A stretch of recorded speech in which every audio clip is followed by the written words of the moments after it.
والله انا معايا الحاج محجوز في المستشفى من يوم الخميس، بايته في الشارع بقى انا وابني قاعدين قدام المستشفى.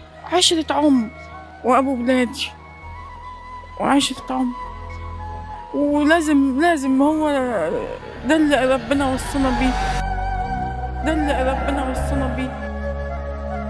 عامله ايه ست الكل؟ الحمد لله. اخبارك ايه؟ نحمد ربنا الحمد لله. رايحه فين كده وجايه منين؟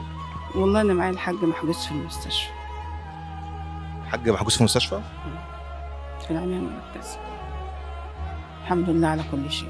انت كنت رايحه له دلوقتي ولا جاي؟ انا بقالي من يوم الخميس بايته في الشارع بقى انا وابني قاعدين قدام المستشفى، بس كنت جايه بصلي. احنا نازلين النهارده نفرحكم وجايبين لكم هدايا عيد الام من سوسويد، حاجه هتصلي بيها. الحمد لله الحمد لله الحمد لله، نعمه وفضل. هتصلي وتدعي؟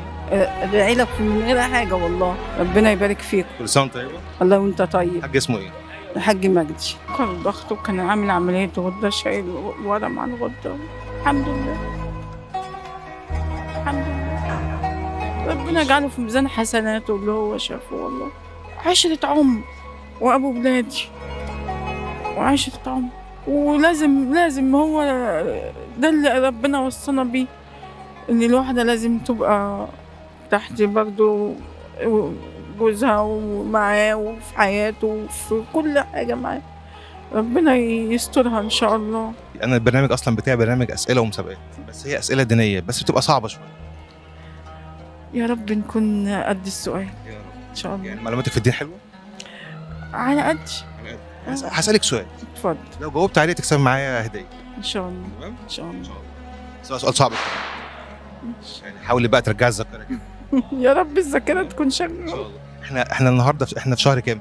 شهر ايه؟ احنا في شهر رمضان شهر رمضان. وشهر 3 مارس صايمه يعني. ان شاء الله. طيب شهر رمضان ده في ليله خير من 1000 شهر، الليله دي تفتكر ليله ايه؟ ليلة القدر. ليله القدر؟ طبعا. وهذا السؤال وانت جاوبت عليه. الحمد لله. دي هديتك، ربنا يبارك يعني مدي ايدك بقى. ربنا يبارك في عمرك، وهو اللي عالم. رب الحمد لله الحمد لله الحمد لله. نفسي بقى يدينا ربنا العمرة. تطلعوا انتوا الاثنين مع بعض. يا رب. انا هاخد رايك، انت تطلعي انت ولا هو؟ لا هو برضه؟ والله. انا ما شفتش وفاء بالشكل.